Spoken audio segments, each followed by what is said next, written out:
I guess what would you say for someone like say this year, I kill a 220 typical. Mm-hmm. What's the first thing you would do after you shoot that deer in the tree stand? I would sit there and I would get on the phone with DNR right after if you see him go down like I did or whatever, right when you make the shot, make the call. I wouldn't even get out and I'd have DNR track it with you.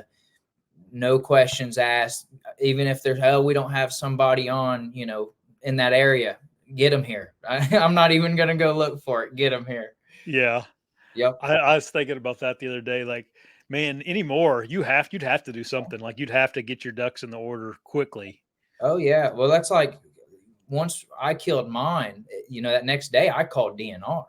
Yeah. Because that's what Spencer Newharth from Meat Eater, he was like, dude, I suggest you get a hold of DNR, let them know kind of what's happening. Well, I did. And, dispatch, the lady at the dispatch, I was like, hey, ma'am, I think I killed an Indiana typical record. Like at this time, I didn't know, U.S. or anything. And I said, and she was just like, okay, we'll just go online and fill out some some paperwork. And I'm like, no, like I need somebody here. And she's like, we don't have, any officers in that area. I'm like, and it wasn't until 4 or 5 days later, whenever they showed up, it was, I'm like, I'm telling y'all, like, Yeah. so it was kind of weird, whenever I called them, you'd think they'd be there, but they don't That'd get be a call every day. yeah. As a conservation officer, that'd be cool. That'd be like something I'd jump on too. Oh yeah. I think at least. I don't know. Yeah, I guess just the dispatch, the gal, she must have just had no clue, she just, I She don't may think not she taking you real really serious. she just didn't understand or was just like, oh, okay, this guy don't know what he's talking about. Or What did they do? So what did the DNR do then? Like when you guys got to go to the site, or what did you guys do?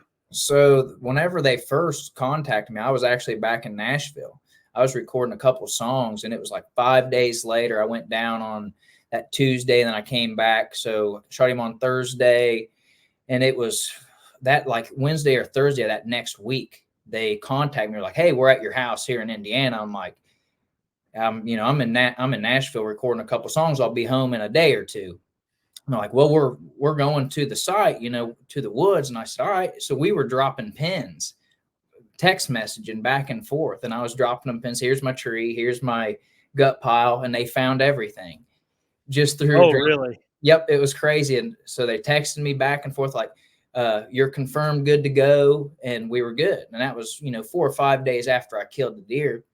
And then it wasn't until like the next week after that, they were getting called. He said hundreds of calls saying I, shot it at night, shot it with a 223. Didn't have permission on a property.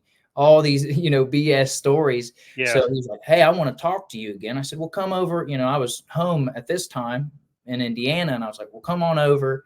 Him and his partner came over and sat there for a good, 15, 20 minutes, went over everything. And I said, man, I don't know why people are doing this, but I said, I'm telling you right now, this is all legit. And, we were good. We took pictures with the antlers, and he went back and talked to the property owner because he was still getting calls saying that I wasn't allowed to be on that property when I've been hunting there since I was 10 years old. And and I still talk to the DNR today. What the heck's his name? Gosh dang it, I can't even think of his name now, but I still talk with him. Like I just seen him at the Tri-State Lawrenceburg show. And I'm like, what's up, buddy? And he's like, man, I was getting so many calls, even after he confirmed everything. He was telling me he was telling the people calling that he was going to charge them with false information. That's what he told me. So yeah, literally hundreds of calls about it. Yeah, just made up BS stories, man. It was crazy.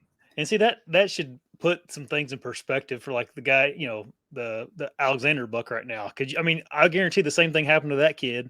Man, the problem is with him is like he didn't cross his I or cross his T's and dot his I's kind of like you did right off the bat.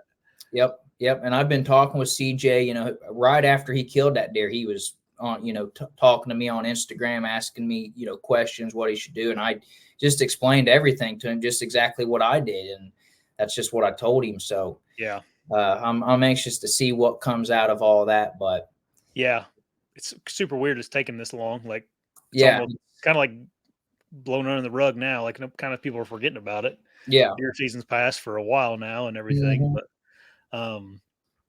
anyway, it makes you kind of think maybe nothing's going to happen because Yeah. you think it already would.